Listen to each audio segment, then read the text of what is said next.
السلام علیکم۔ بسم اللہ الرحمن الرحیم۔ الحمد للہ وکفیٰ وسلام علی عبادہ الذین اصطفیٰ، اما بعد۔ قال اللہ تبارک وتعالی: لقد كان لكم في رسول الله أسوة حسنة، صدق الله العلي العظيم۔ وقال النبي صلى الله عليه وسلم: لا يؤمن أحدكم حتى يكون هواه تبعا لما جئت به، أو كما قال عليه الصلاة والسلام۔ اس دور دلالت میں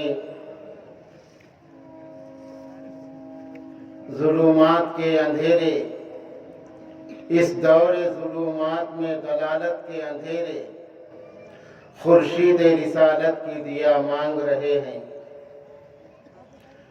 اس پر رونق اسٹیج پر تشریف فرما علاقے دکن کے محسن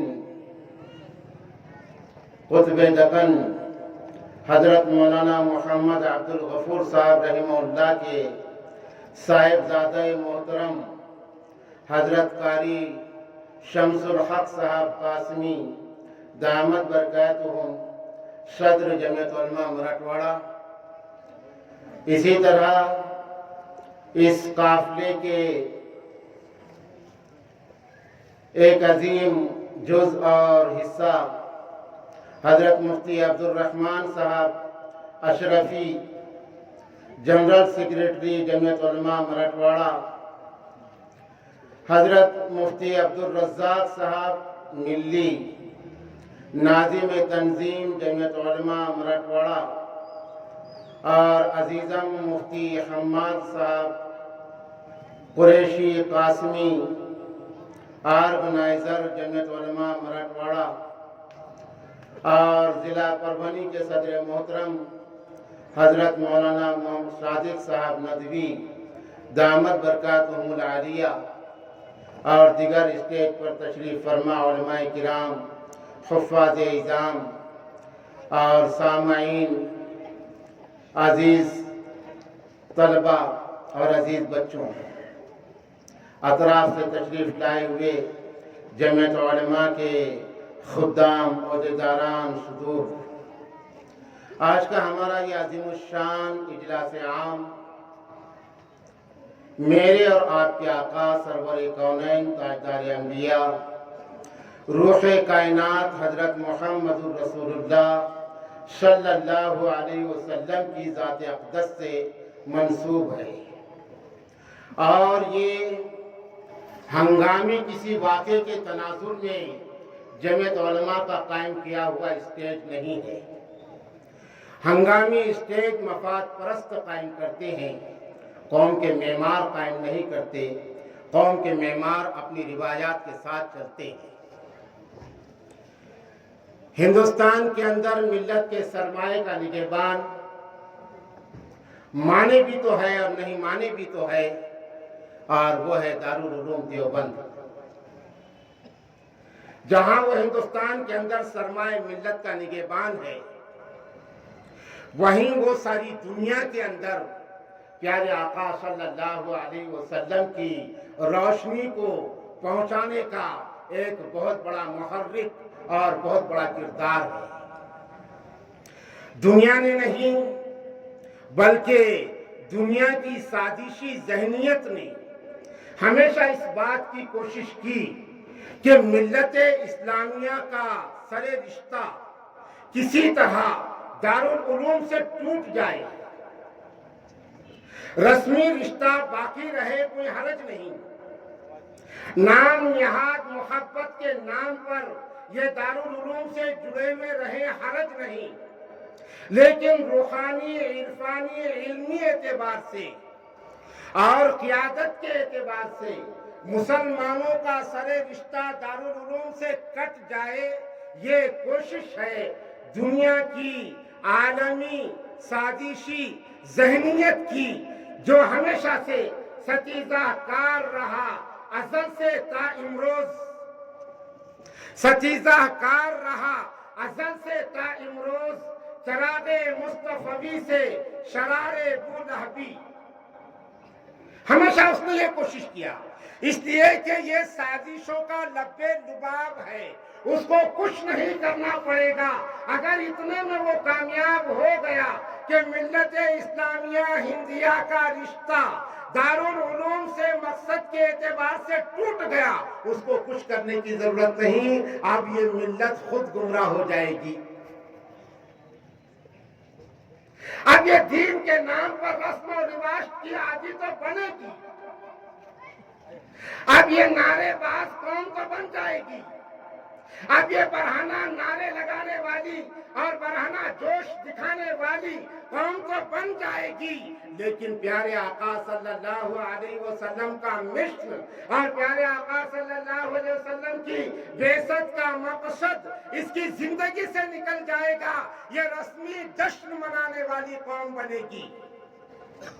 یہ اللہ کے نبی سے تعلق کو بینر پر دکھائے گی، یہ اللہ کے نبی سے تعلق کو جھنڈوں کے ذریعے سے دکھائے گی، یہ اللہ کے نبی سے تعلق کو فراروں کے ذریعے سے دکھائے گی، یہ اللہ کے نبی سے تعلق کو نعروں کے ذریعے سے دکھائے گی، لیکن کہاں رسول اللہ صلی اللہ علیہ وسلم کا تعلق اس کے بالوں کے ذریعے سے دکھانا تھا، یہ وہاں ہجڑوں کے جیسے بال رکھنے والی بنے گی۔ جہاں رسول اللہ صلی اللہ علیہ وسلم کا تعلق لباس کے ذریعے سے دکھانا تھا، وہاں یہ یہودیوں کے جیسا لباس پہننے والی بنے گی۔ رسول اللہ صلی اللہ علیہ وسلم کا تعلق جہاں چہرے کے ذریعے سے بتانا تھا، وہاں یہ اپنے دشمنوں کے جیسے چہرے بنائیں گی۔ رسول اللہ صلی اللہ علیہ وسلم کا تعلق اپنے بہادر ہاتھوں کے ذریعے سے دکھانا تھا، وہاں وہ اپنے ہاتھوں میں دھاگے کی اور لوہے کی چوڑیاں بننے والی بن جائے گی۔ رسول اللہ صلی اللہ علیہ وسلم کا تعلق اللہ کے نبی کے نام پر اور اسلام اور دین اسلام کی تحفظ کے نام پر گلے کو کٹانے سے بتانا چاہیے تھا، وہاں یہ اپنے گلے کے اندر گنٹھے پہنے کی جانوروں کی طرح، یعنی حقیقی تعلق ختم ہو جائے گا۔ وطا میں تم ہو نصارا تو تمدن میں ہنود، وطا میں تم ہو نصارا تو تمدن میں ہنود، یہ مسلمان ہیں جنہیں دیکھ کر شرمائے یہود۔ اور یہ تو فتنوں کا دور ہے، اور فتنے کی تعریف یہ ہے کہ دین کو مصنوعی چمک کے اندر پیش کر کے رسول اللہ صلی اللہ علیہ وسلم کی محبت کو مصنوعی رنگ دے کر پیش کر کے مسلمان نوجوانوں کو ہیجت کر دو، ہماری خواتین کو بے راہ کر دو،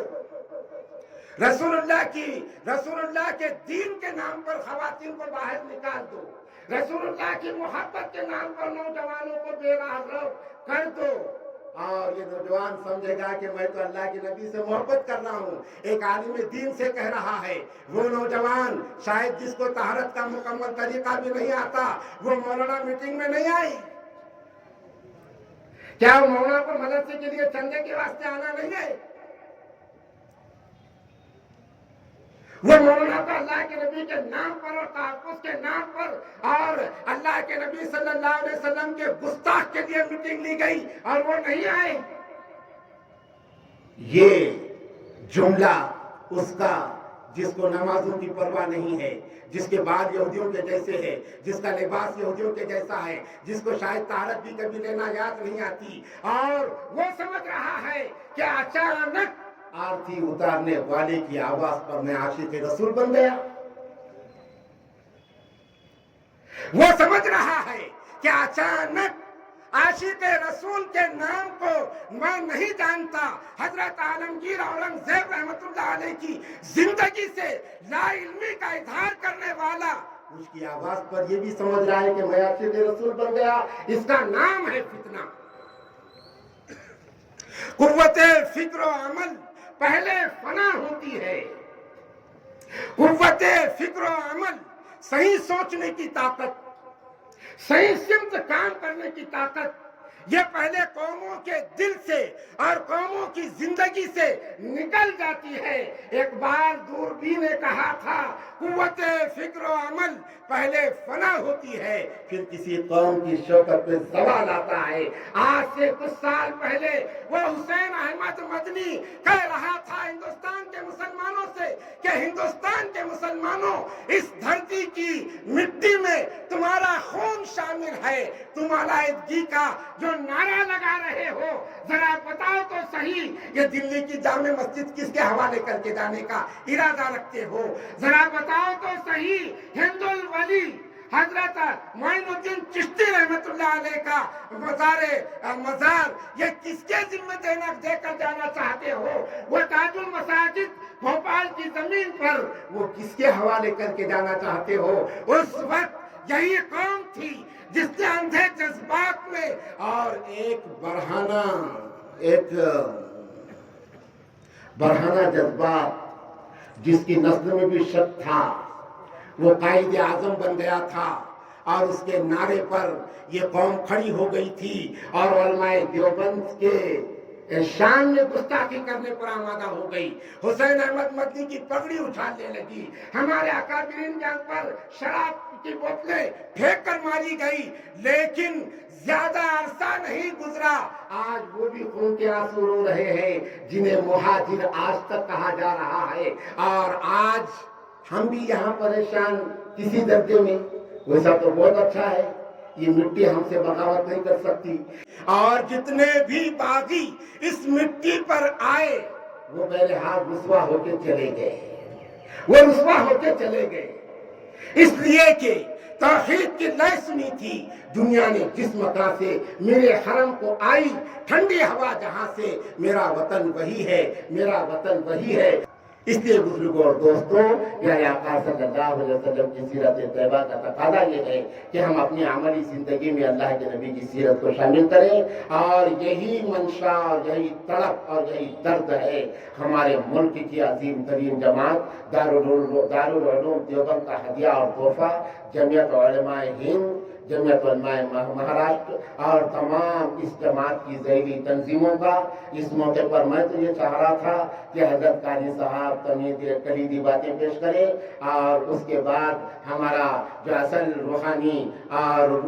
اصل خطاب ہے روح اجلاس کا اس کو ہم سماعت کریں، لیکن حضرت قاری صاحب اور مولانا صادق صاحب کے اصرار پر آپ کے درمیان لیا ہوں۔ وآخر دعوانا الحمدللہ رب العالمین۔